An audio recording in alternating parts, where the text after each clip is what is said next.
तो मुझे लगता है कि बोलने से पहले सोचना चाहिए कि आप किसके बारे में बोल रहे हैं।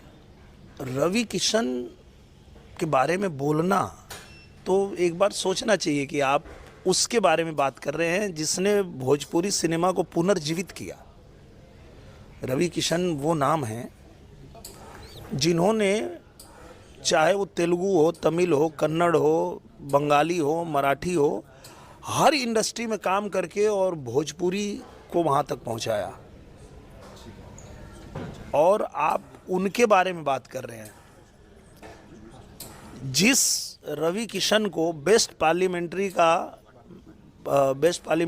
का अवार्ड मिला, उसके बारे में बोल रहे हैं कि उन्होंने किया क्या है। तो मुझे लगता है इस तरह की बातें नहीं करनी चाहिए और थोड़ा सोच समझ के बात करना चाहिए, क्योंकि चुनाव है, 10 दिन का चुनाव है, 10 दिन में ख़त्म हो जाएगा।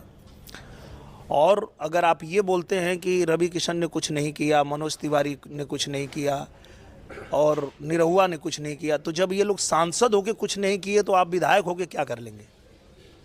आप इतना जो उड़ रहे हैं, इतनी बड़ी बड़ी बातें कर रहे हैं, इतना जैसे लग रहा है आप विधायक बन के पूरा धरती पलट देंगे। क्या कर लोगे भैया तुम?